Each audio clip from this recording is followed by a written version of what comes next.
Madame, Monsieur, bonsoir et bienvenue à l'Hebdo Écho, votre rendez-vous avec l'économie sur Média TV. Le Maroc fait-il un pas de plus vers son adhésion à la CEDEAO ? Tout porte à le croire. Dimanche 4 juin, la conférence de l'organisation sous-régionale a donné son accord de principe pour cette adhésion.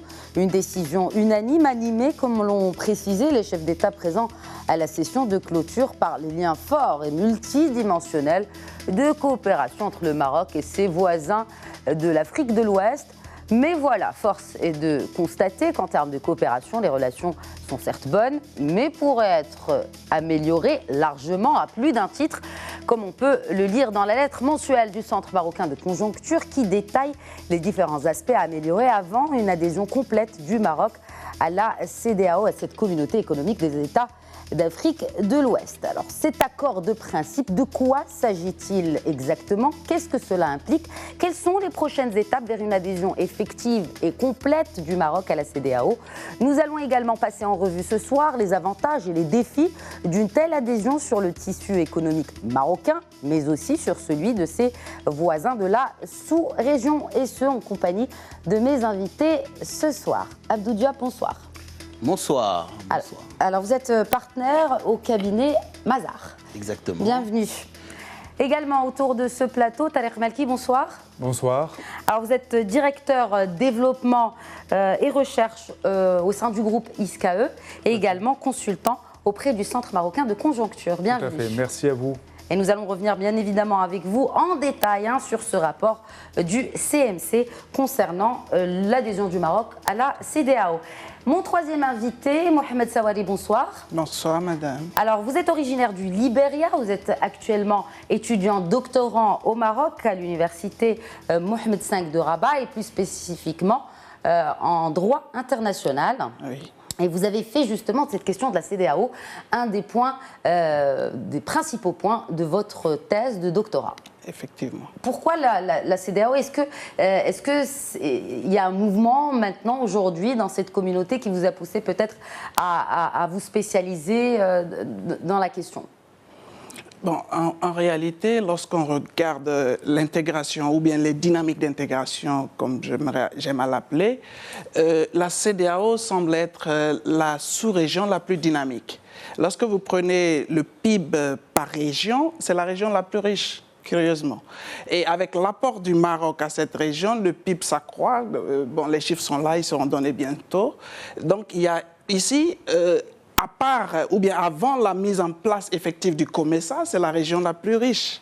Donc, il vaut mieux s'intéresser à cette région parce qu'il y a beaucoup plus de données explicatives et beaucoup plus de travaux qui y sont faits, surtout que la CEDEAO soit premier partenaire de l'Union européenne ainsi que le Maroc. Donc, il y a beaucoup de choses qui sont semblables et qui peuvent être facilement explicitées à travers des travaux de recherche comme la mienne. Comme ce que vous faites. Nous y reviendrons naturellement. Alors, tout d'abord, Abdou Diop, accord de principe, qu'est-ce que cela implique?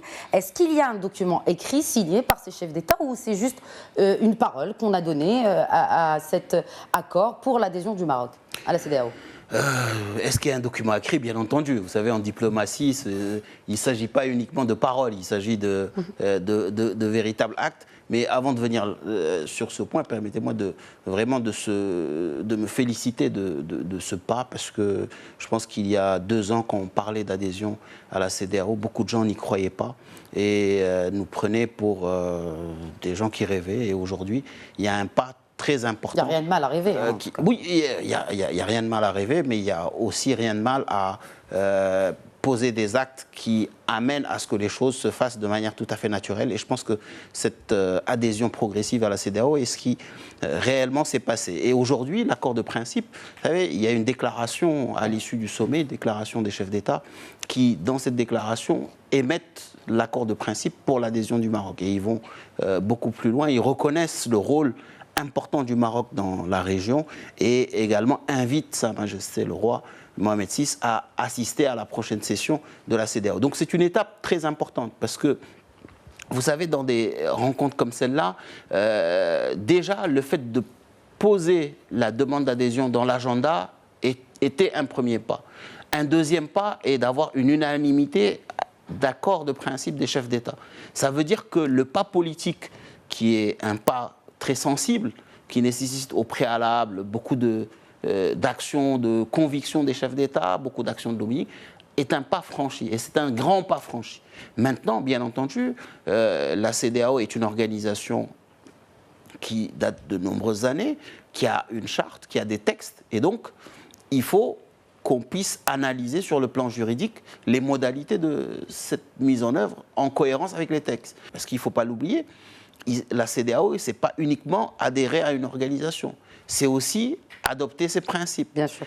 Et adopter ses principes veut dire, d'abord, la clause de la notion la plus favorisée, ça veut dire qu'il faut revoir un certain nombre d'accords qui sont à la fois signés par le Maroc avec d'autres partenaires, mais aussi signés par la CEDEAO avec d'autres partenaires. Il faut aussi que, derrière, on puisse analyser cette notion de libre circulation des biens et des personnes avec le tarif extérieur commun pour voir quelle est sa progressivité. Alors, est-ce que, justement, on parle maintenant, vous évoquez maintenant les détails de cette adhésion, en l'occurrence la libre circulation des personnes, mais aussi des échanges commerciaux, en Exactement. tout cas du tarif extérieur commun, du fameux TEC. Je voudrais me tourner justement maintenant vers Tariq El-Malki. Donc, ce rapport, cette lettre mensuelle du Centre marocain de conjoncture, détaille certaines données, en tout cas elle regroupe plusieurs données, que ce soit d'organismes internationaux ou nationaux, en l'occurrence en ce qui concerne les échanges commerciaux. Et là, avant même de parler d'adaptation de textes juridiques, il y a cet aspect très important d'infrastructures ou en tout cas d'éléments de base avant de parler de cette communauté en tant que communauté complètement homogène, en l'occurrence en ce qui concerne le commerce extérieur.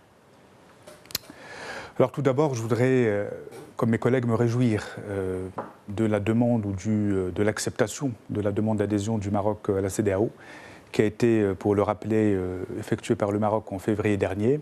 Et d'une certaine manière, sur le plan politique et diplomatique, elle couronne 4 à 5 ans de fortes offensives diplomatiques donc de la part du chef de l'État, qui a visité plus d'une vingtaine de pays, dont une grande majorité de pays donc au niveau de cette zone. Donc il faut voir d'une certaine manière cette intégration future du Maroc. À juste titre, M. Diop l'a rappelé, l'acceptation, aujourd'hui nous sommes au niveau de l'acceptation politique. Donc maintenant les négociations, les choses sérieuses, si j'ose dire, vont commencer. Donc il y aura le volet juridique, ce dont parlait M. Diop, donc l'adaptation un petit peu donc, des lois marocaines, d'une certaine manière, il faut qu'elles convergent vers l'essence de ces traités. Et puis il y aura bien évidemment donc l'aspect technique, où là donc on va intégrer ce que vous disiez, donc l'aspect sectoriel, l'aspect infrastructure, parce que, in fine, pour le Maroc, c'est, malgré la surprise un petit peu de cette demande, pour moi, elle n'en est pas une.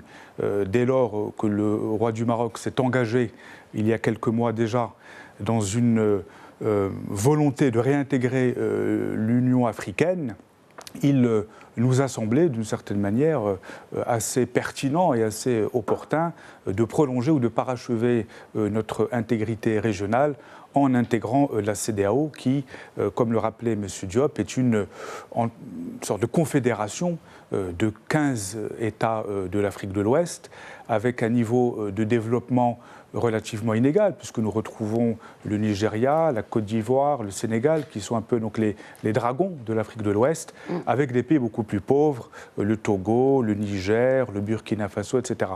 Donc l'idée, justement, pour le Maroc, à travers cette adhésion, c'est de co-organiser, donc on verra tout à l'heure qu'est-ce qu'on appelle la co-organisation à travers une politique de co-développement, un peu cette intégration régionale qui, in fine, doit se matérialiser par un espace commun économique et douanier.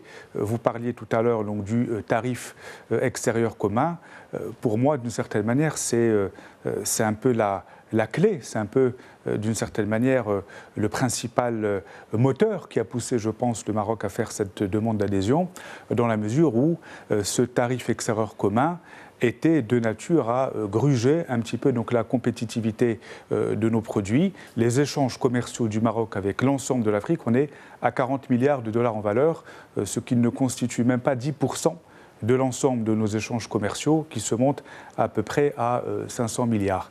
Et sur ces 40 milliards, donc à peu près 21 milliards sont à l'export et donc le reste à l'import. Et au niveau donc de la CEDEAO, nous sommes à peu près à 8 milliards de dirhams d'export et c'est peu, et 800 millions de dirhams d'import. Donc au-delà de la modicité des échanges, il faut regarder aussi ce qu'on exporte. Il y a aussi une absence de diversification de nos produits.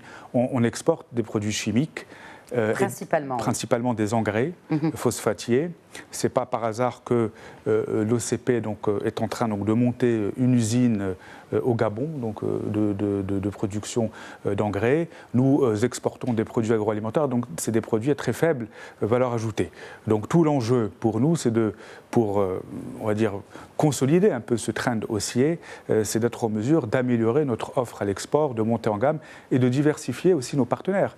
Il faut savoir que la principale zone d'échange au niveau de l'Afrique, c'est l'Afrique du Nord, donc la zone Algérie, Tunisie, Égypte, etc.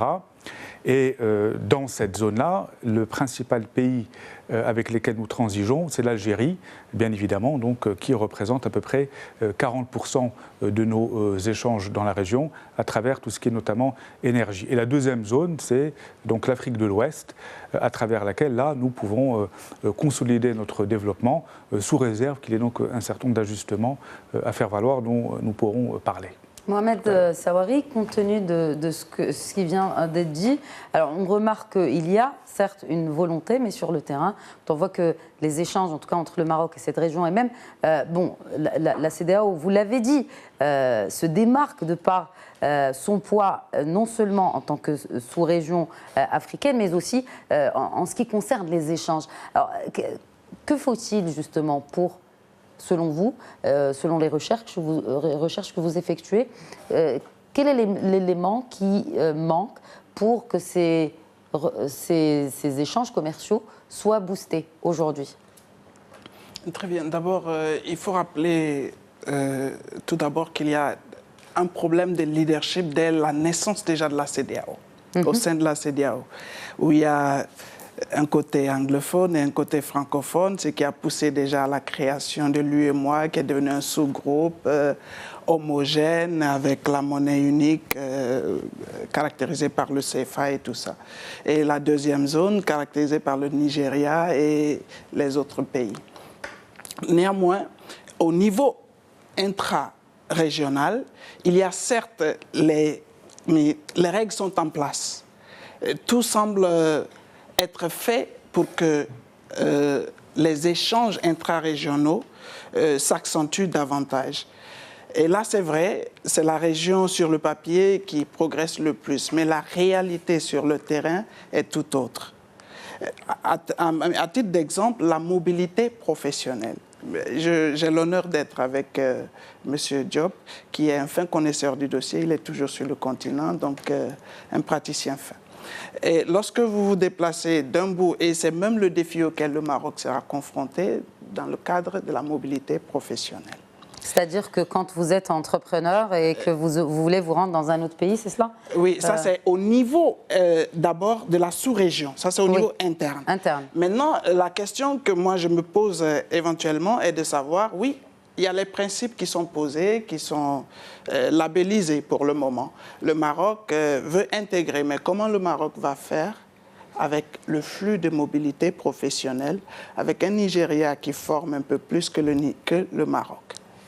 Ça, c'est le premier défi. Peut-être qu'on fait réagir Abdou Diop sur ce premier défi, et puis je reviens sur les autres qui arrivent. Oui, je vais réagir en même temps sur les sujets que M. Belki a évoqués, sur justement cette faiblesse des échanges. Il faut dire, déjà, ça fait depuis 2004, on est en train de courir derrière des accords avec l'UEMOA, ensuite derrière des accords avec la CEDEAO. Donc forcément, les produits marocains à destination des pays de cette région, ou les produits de cette région à destination du Maroc, sont naturellement pénalisés par ces droits de douane. Donc c'est déjà un premier frein. Et malgré ça, on a des taux de croissance à 2 chiffres d'une année à l'autre. Donc c'est quand même très réconfortant. Deuxième élément qui est très important, c'est qu'il y a un volet informel assez important qui circule entre les pays et qui, malheureusement, n'est pas toujours décompté dans les statistiques.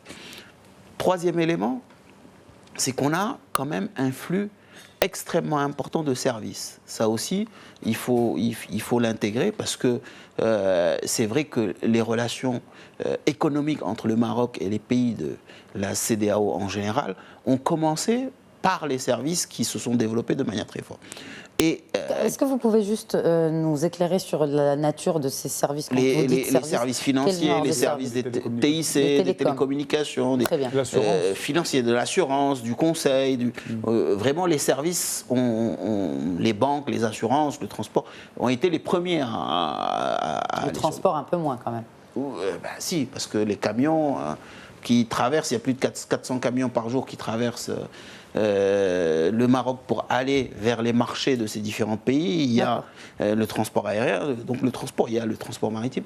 Et à côté de ça, il faut aussi dire que la situation d'il y a 10 ans n'est pas la situation d'aujourd'hui. En termes d'investissement, aujourd'hui, le Maroc produit beaucoup de choses localement. Dans ces pays, parce qu'on a développé des industries dans différents pays qui permettent de produire localement et de vendre localement. Donc ça aussi, c'est un élément important. Donc le volume des opérations a fortement augmenté, même si sur le plan commercial, le développement n'est pas si important. Maintenant, l'intégration à la CEDEAO va permettre de répondre à cette donne qui, en ayant une libre circulation des biens, forcément, le commerce va se faciliter. Forcément, les intrants qui vont vers nos usines dans ces pays-là seront à des coûts plus raisonnables, donc nos entreprises seront plus compétitives. Forcément, les intrants que nous importons, parce qu'on importe aussi beaucoup d'intrants de ces pays vers le Maroc, seront plus compétitifs. Donc, la CEDEAO va changer la donne. Et je suis parfaitement d'accord avec ce que dit Tarek sur la notion d'augmenter la valeur ajoutée, de monter en gamme et de diversifier les échanges. Ça, c'est important. Et je pense qu'il y a des travaux qui sont faits. Aujourd'hui, sur l'automobile, on est en train de rechercher des débouchés pour une intégration, sur le cuir, sur un certain nombre de sujets. Mais c'est clair que aujourd'hui, la CEDEAO est un enjeu extrêmement important pour le Maroc. Et si on arrive à atteindre avec ces pays le niveau des échanges intra-CEDEAO, ce sera déjà très bien.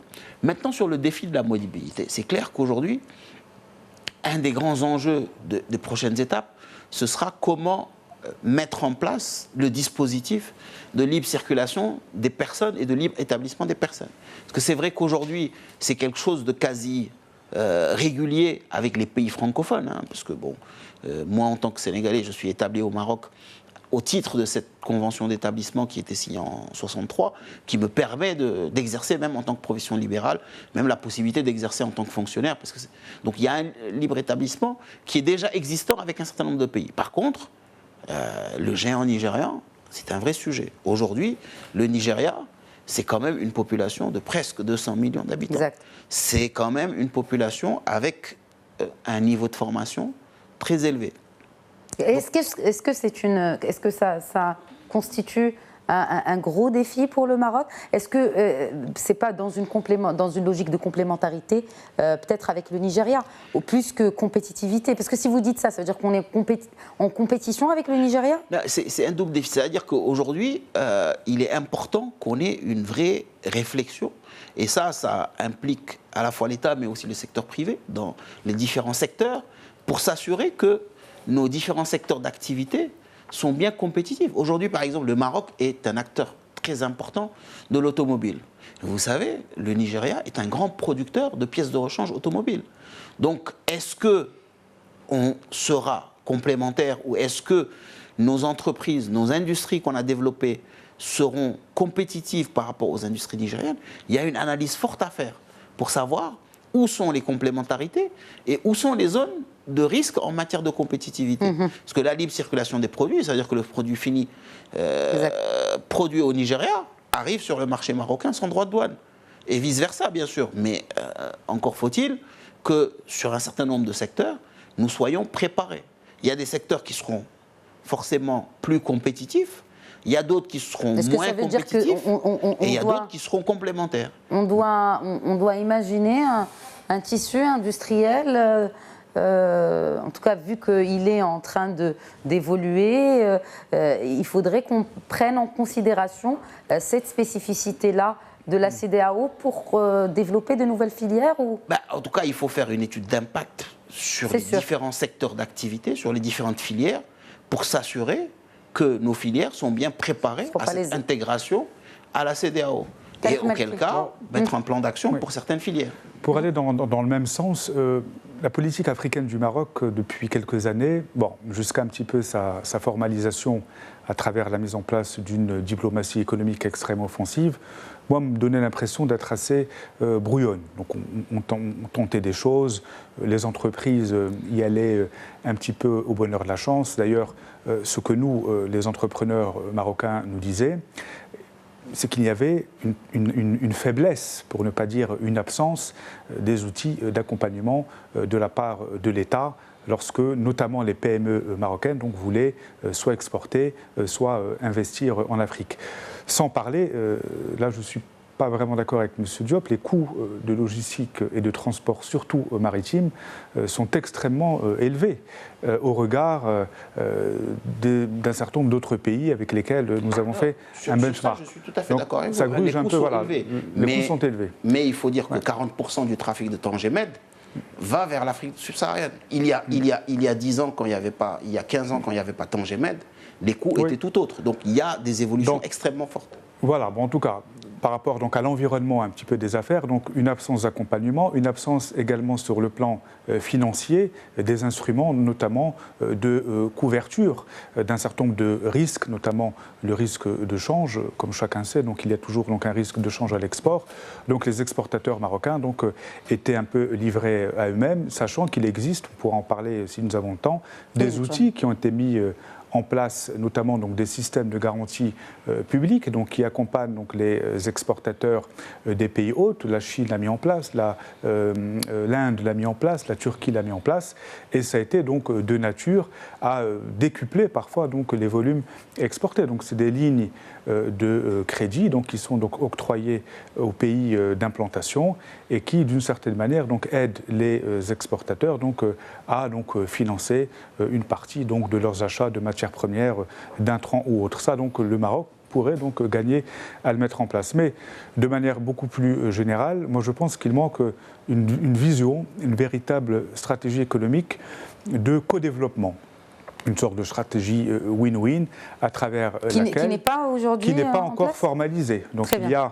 Nous pouvons nous baser sur un peu l'approche écosystème qui est en train de porter ses fruits progressivement dans l'automobile, dans l'électronique, dans l'aéronautique, dans l'électrique, l'agroalimentaire, et d'une certaine manière favoriser ce qu'on appelle la colocalisation. C'est ce qui se passe d'ailleurs avec la France. Nous sommes d'une certaine manière en relation de colocalisation entre un certain nombre d'investisseurs français, notamment dans le secteur automobile, à travers laquelle les entreprises marocaines fabriquent une partie de la production localement. Donc nous pouvons envisager la mise en place d'un même modèle dans les secteurs que je viens de citer, l'automobile, l'agroalimentaire, l'électrique, et ça serait de nature à participer également à la transformation économique de l'Afrique, à un transfert de technologie, à un transfert également de connaissances, et nous serons là dans une sorte de partenariat gagnant-gagnant. Je vous propose, messieurs, je vous propose, vous gardez votre chiffre juste après la pause, nous y reviendrons, et merci de rester avec nous. On se retrouve juste après cette courte pause.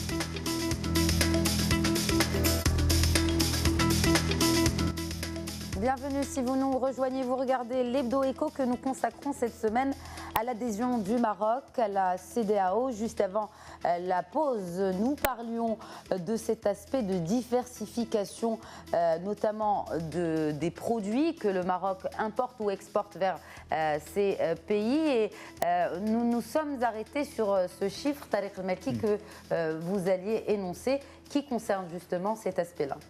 Alors bon, tout à l'heure, on a parlé de l'aspect colocalisation. Donc, si on prend par exemple le secteur automobile, D'ici 2020, donc si on met en place un tel modèle, donc le Maroc, les exportations marocaines dans le secteur de l'automobile peuvent passer de 1,6 milliard de dirhams à peu près 7 milliards.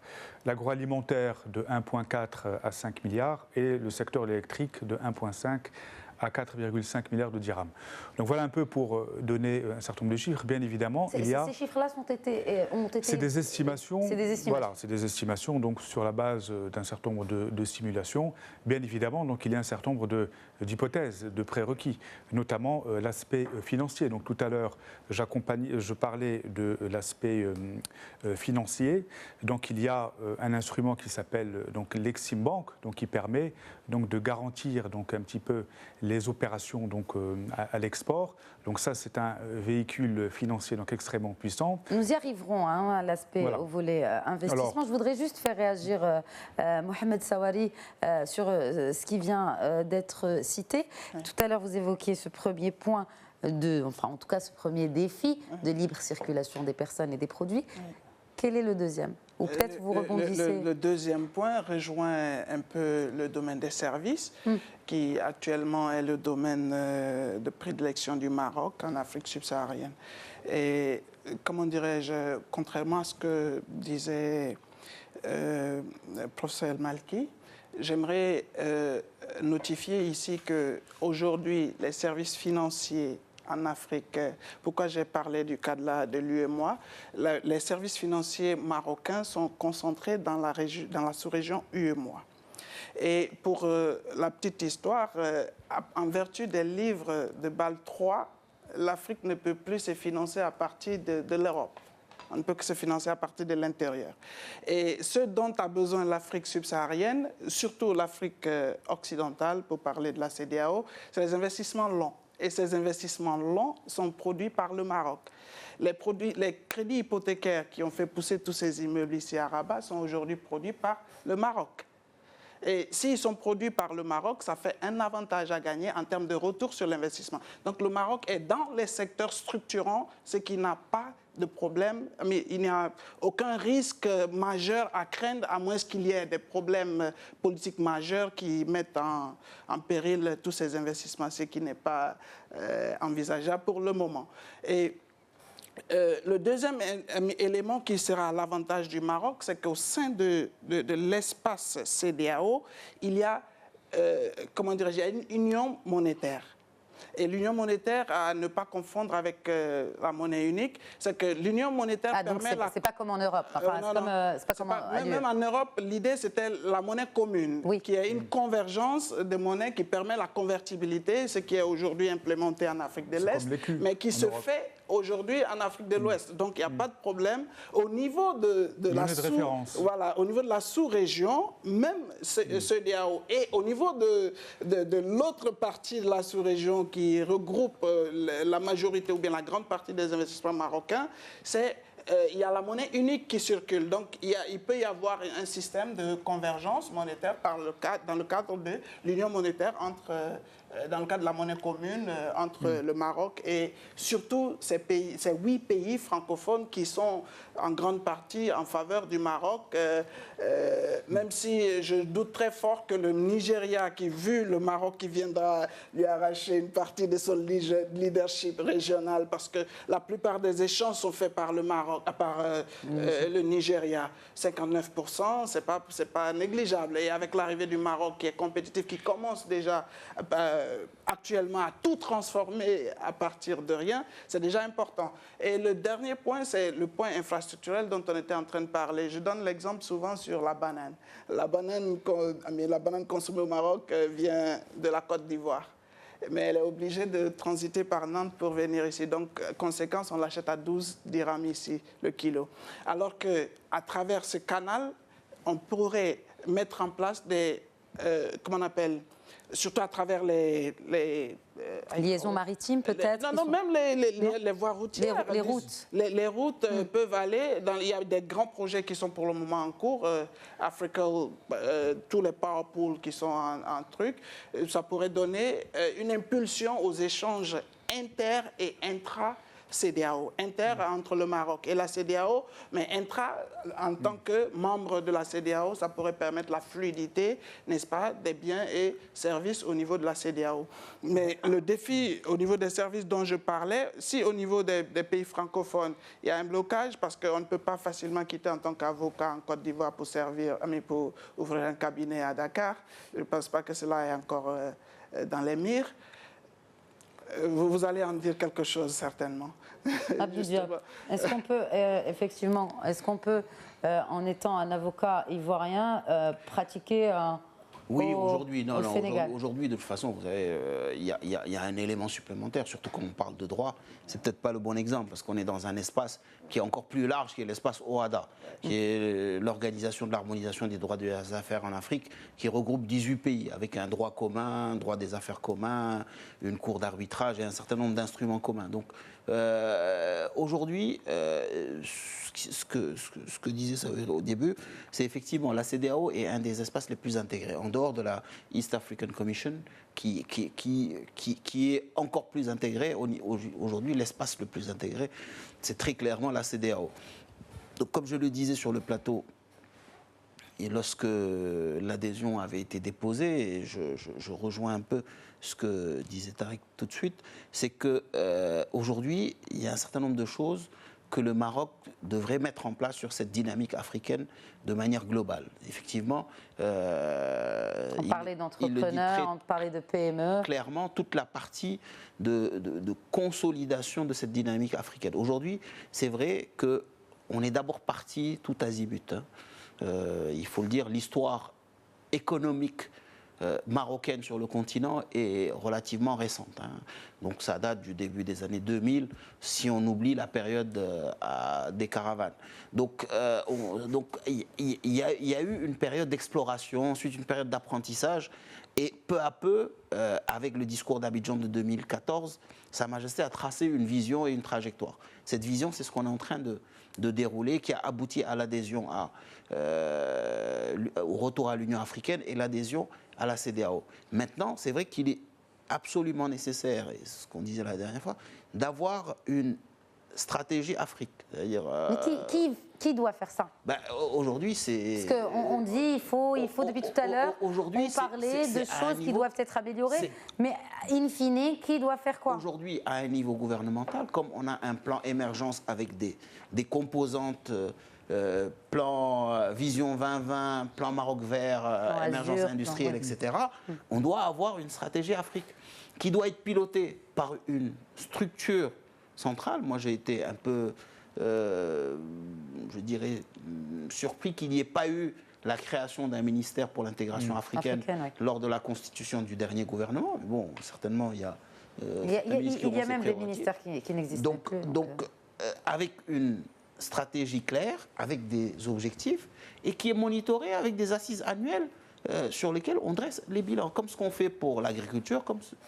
Et ça permettrait vraiment de coordonner l'action. Parce que là, on est d'accord, il n'y a pas de coordination des différentes actions, que ce soit entre le ministère du Commerce, avec celui de l'Industrie, avec celui de... c'est le même ministère. Mais en tout cas, entre différents départements, que ce soit du même ministère ou entre ministères différents. En tout cas, la coordination devrait être fortement améliorée et mieux centralisée.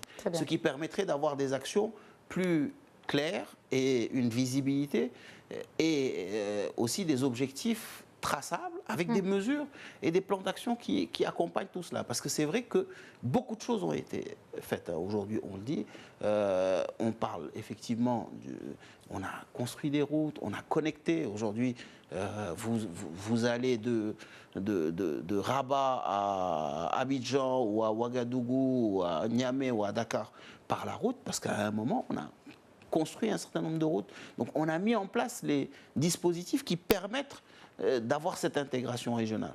Avec bien sûr aujourd'hui la Mauritanie qui aussi demande pratiquement de revenir. Elle a été recalée au 51e sommet qui s'est tenu le 4 juin.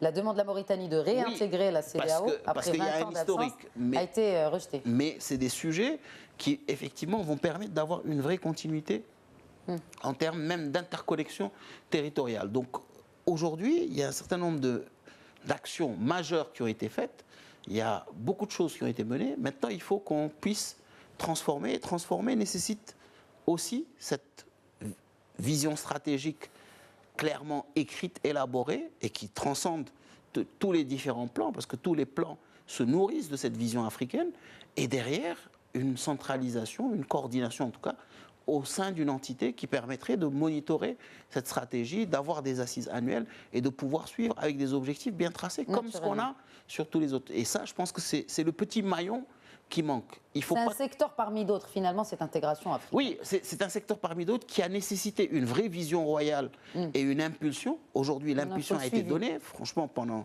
plusieurs années, Sa Majesté a été vraiment le porteur de cette vision.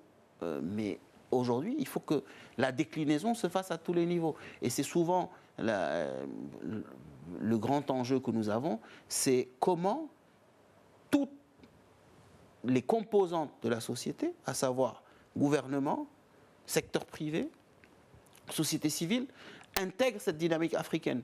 Parce que, comme on l'a dit, un des défis de la CEDEAO, qui sera la libre circulation des biens et des personnes, nécessite une implication très forte de la société civile.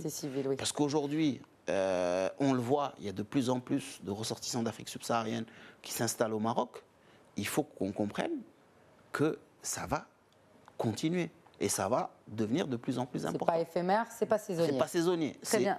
Et donc, là aussi, il y a un rôle que la société civile doit jouer pour pouvoir sensibiliser côté ressortissants, en tout cas côté marocain, côté population marocaine, pour pouvoir accepter ce vivre ensemble. Donc il y a un certain nombre de rôles que chacun doit jouer pour que la partition soit parfaite. Tarek Malki. Alors, sur ce que disait M. Diop, il a totalement raison, il y a plusieurs aspects. Donc il y a l'aspect économique, l'aspect de gouvernance, l'aspect institutionnel. Moi je déplore, c'est vrai qu'il y a une vision royale qui est très claire depuis une quinzaine d'années maintenant. Il y a un cap, il y a une volonté véritablement d'arrimer le Maroc et de l'intégrer de manière inconditionnelle donc, à l'Afrique subsaharienne, notamment donc l'Ouest. Sur le plan économique, bien évidemment, il y a des instruments à faire valoir. Je pense que l'objectif de cette intégration à terme, c'est la mise en place d'un espace commun, donc d'une intégration économique et douanière qui lierait d'une certaine manière ces 15 pays avec le Maroc, avec l'objectif bien évidemment de tirer profit des accords de libre-échange signés par le Maroc avec l'Union européenne, avec la Turquie et avec les États-Unis. Donc une sorte de partenariat tripartite. Et le meilleur exemple de cela, c'est le projet de gazoduc entre le Nigeria et le Maroc. C'est un projet structurant pour l'avenir de la région, dans la mesure où les besoins énergétiques de la région sont estimés à peu près à 50... le besoin d'investissement dans les capacités énergétiques sont estimés à peu près à 50 milliards de dollars par an. La capacité de production de l'énergie en Afrique, elle ne dépasse pas celle de l'Espagne. Donc on voit véritablement qu'il y a des besoins énergétique énorme et pour la région et pour le Maroc qui s'est inscrit dans un vaste plan de mise en place donc, de ce qu'on appelle donc, le mix énergétique où les énergies renouvelables arriveraient donc, à peu près à 60% donc, du total donc, de la production énergétique du Maroc. Donc on voit que la production électrique sur la base de centrales à gaz est véritablement un enjeu énergétique majeur pour nous et cela donc aurait bien évidemment donc pour effet donc d'intégrer donc la plupart de ces pays-là à l'Europe. Donc ça, sur la base donc d'une politique donc énergétique commune. Donc ça, c'est un aspect. Sur le plan économique, oui, il y avait institutionnel, l'idée de créer donc un ministère des Affaires africaines qui aurait pu, d'une certaine manière, donc décliner donc l'ensemble de cette vision sur le plan donc transverse, sur le plan sectoriel, donc à travers donc une approche multidimensionnelle intégrée donc qui interpelle donc l'ensemble des ministères. Donc on a parlé du ministère de Commerce extérieur qui doit jouer son rôle d'accompagnateur donc des exportateurs marocains à travers une agence dédiée, à travers des instruments financiers dédiée. Il y a également la diplomatie économique qui doit jouer son rôle à travers donc la mise en place donc de ressources adéquates. Donc il y a quand même une faiblesse majeure donc au niveau donc des ressources humaines qui ne sont pas donc en adéquation avec les objectifs donc de cette vision. Et il y a, là M. Diop a raison, tout un pan lié à la diplomatie culturelle et religieuse dont on ne parle pas assez. Et moi, je considère qui est indissociable avec ses aspects économiques. Hein, elle est liée. On ne peut pas uniquement parler d'intégration Maroc-Afrique uniquement sous le prisme réducteur de l'économie. C'est important, mais c'est extrêmement insuffisant. Il y a une communauté de plus en plus importante de nos compatriotes subsahariens, notamment des étudiants, qui ont vocation à rester pour une bonne partie d'entre eux au Maroc. Donc il faut mettre en place une politique migratoire qui véritablement favorise leur intégration sociale et professionnelle et culturelle, ce qui n'est pas le cas aujourd'hui. Malheureusement, nous sommes, on le voit ici et là, il y a quand même ce n'est pas de leur faute, une forte dose de communautarisme où les communautés africaines, malheureusement, vivent un petit peu, je le déplore, en marge de la société marocaine. Donc, parce que nous ne connaissons pas nos compatriotes africains. Donc une politique migratoire s'impose.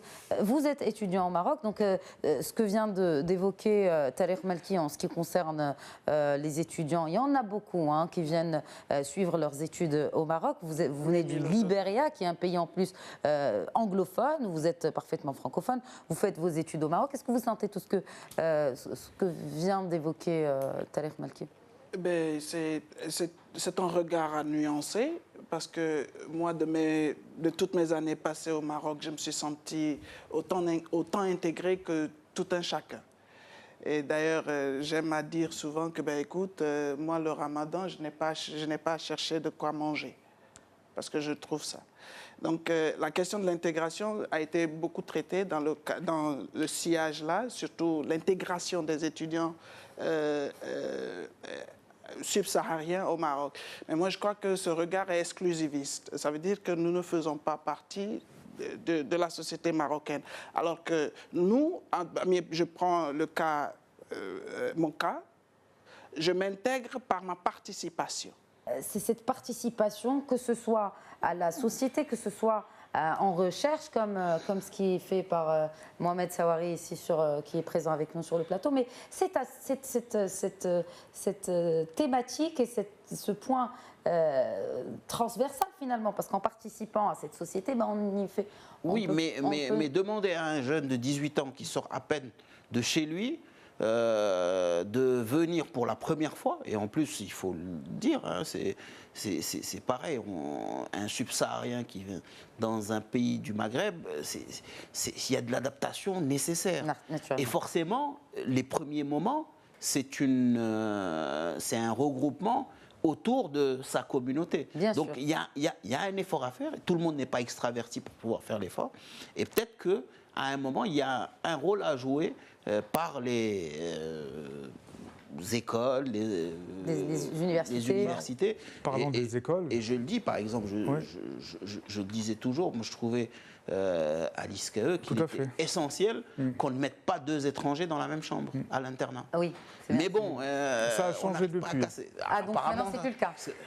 Non, si, à l'époque, les étrangers se mettaient ensemble toujours dans les chambres.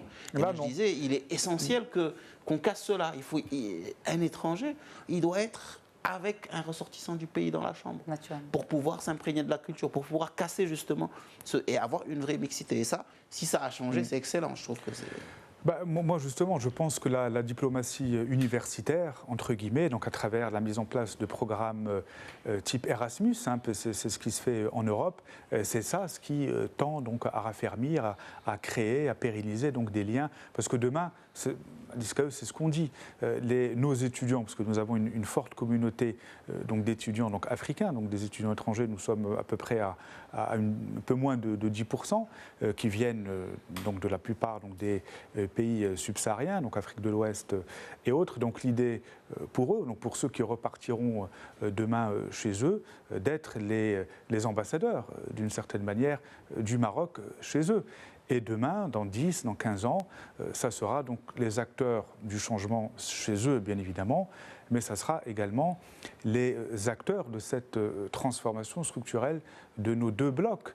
Ils seront un peu donc les intermédiaires sur le plan économique, sur le plan parlementaire, sur le plan politique, sur le plan religieux, que sais-je encore. Donc c'est eux qui seront les traits d'union entre le Maroc et son espace naturel africain. Donc c'est très important pour le Maroc, via donc un certain nombre de politiques adaptées, de favoriser leur insertion le temps qu'ils sont sur le territoire marocain, qu'ils soient aux études et même après en emploi, parce que beaucoup d'entre eux après donc envisageraient peut-être de travailler ici au Maroc. Donc de leur carrière ici, c'est très important pour nous. C'est tout le défi de l'intégration marocaine. Il faut qu'on pense très loin. Il y a l'économie, c'est important. On peut faire des simulations sur la base d'un certain nombre d'hypothèses, mais vous savez, en économie, il y a l'humain. Il y a l'humain plus que jamais. Oui. Et c'est l'humain qui, d'une certaine manière, est au cœur, d'une certaine manière, de l'ensemble de ces politiques. Je voudrais justement terminer avec des points positifs et justement qu'est-ce qu'apporterait cette adhésion, parce que c'est une question qui revient souvent chez nos compatriotes marocains. Qu'est-ce que ça va nous apporter en 3 points? Le fait d'adhérer à cet espace de la CEDEAO. Je commence avec vous, Abdou Diop. Moi, je dis très clairement, s'il vous plaît. Quand on regarde l'économie marocaine l'année dernière, on regarde les banques, on regarde les assurances, on regarde les télécoms, on regarde l'immobilier. Une bonne partie de l'économie a été soutenue grâce aux investissements qui ont été faits en Afrique subsaharienne. Sinon, ça aurait été une situation assez difficile. Donc aujourd'hui, il y a un enjeu majeur, c'est qu'on a un espace de 350 millions d'habitants avec des complémentarités ou pas de complémentarité, ou de complémentarité à créer, mais en tout cas, une vraie opportunité de faire partie de cet espace, de commercer librement dans cet espace, d'échanger librement avec ces populations. Donc c'est un marché énorme, à un moment où on considère que le non-humain nous fait perdre de nombreux points de croissance chaque année. Aujourd'hui, notre voie de salut, qui est déjà entamée, qui est déjà enclenchée et qui est naturelle, c'est cette région de la CEDEAO. Ensuite, c'est quand même... le Maroc a une volonté aujourd'hui de vraiment construire, de contribuer de manière forte au développement de l'Afrique. Donc il y a des échanges très importants et une dynamique de développement. Aujourd'hui, le Maroc reste un modèle très intéressant pour beaucoup de pays. Il y a une dynamique de développement que le Maroc va insuffler dans cet espace économique, un souffle nouveau qui va permettre de renforcer la puissance de cet espace économique. Et le Maroc, dans cet espace, qui deviendra la 15e ou 16e puissance mondiale, aura un poids beaucoup plus important sur l'espace économique mondial et sur la géopolitique mondiale. Donc il y a beaucoup d'intérêt à intégrer cet espace. Ce n'est pas pour rien que le Maroc a fait cette demande et ce n'est pas pour rien que depuis de nombreuses années, on a cette orientation très claire vers le continent. Mohamed Sawari, et puis un dernier mot pour Tariq Malki. En quelques mots, j'aimerais dire que le Maroc a tout à gagner dans cette intégration. D'abord, sur le plan purement économique, c'est déjà un pari gagné parce que son implantation est visible et avec peu de risques, surtout que le Maroc a la chance d'être le 2e pays africain qui, normalement, en termes de mobilisation de moyens internes, surpasse des besoins de financement extérieur à hauteur de 77% selon les chiffres de la Banque mondiale. Donc c'est déjà un atout important qui pourrait être mis à profit ou bien au profit de la sous-région.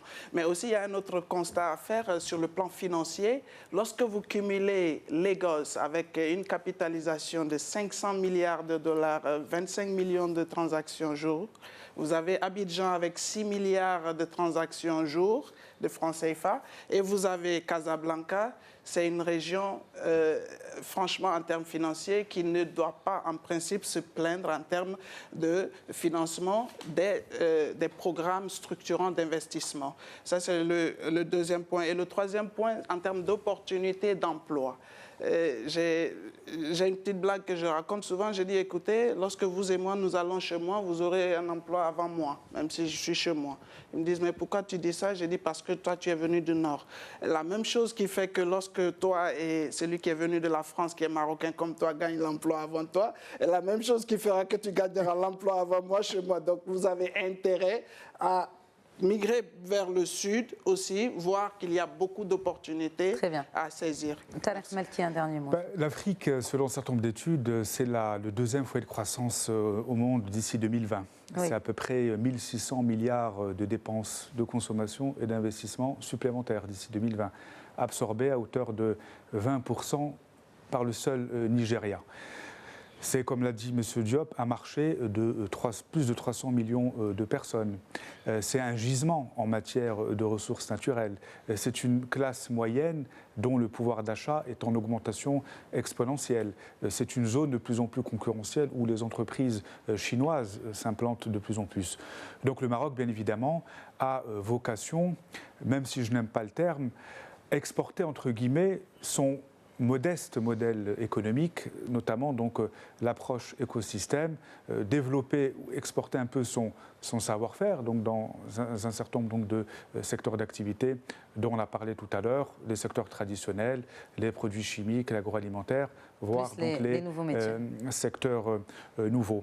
Donc moi je considère que sur le seul plan économique du moins, il y a énormément donc de synergies donc à mettre en place entre l'ensemble donc de ces pays. Donc le projet de gazoduc en est donc un exemple. Et si les choses continuent ainsi, donc sur la base des hypothèses qu'on a mises en place, aujourd'hui nous sommes à 8 milliards d'exportations entre le Maroc et les pays de la CEDEAO. Sur 2020, on peut atteindre les 20 milliards de dirhams avec tout ce que ça impacte en matière d'augmentation de la production, de la valeur ajoutée et des créations d'emplois. Mais moi je dirais, pour terminer, que cette intégration du Maroc permettra de se redécouvrir à nouveau et à chacun d'entre nous donc de regagner sa famille naturelle, comme l'a rappelé le roi du Maroc à Abidjan dernièrement. Dernièrement, merci beaucoup messieurs d'avoir répondu à l'invitation de l'Hebdo Éco. Merci à vous de nous avoir suivis. Je vous donne rendez-vous la semaine prochaine pour un nouveau numéro de l'Hebdo Éco. Excellente suite des programmes sur notre antenne. Vous pouvez toujours revoir l'émission sur le site www.medientv.com.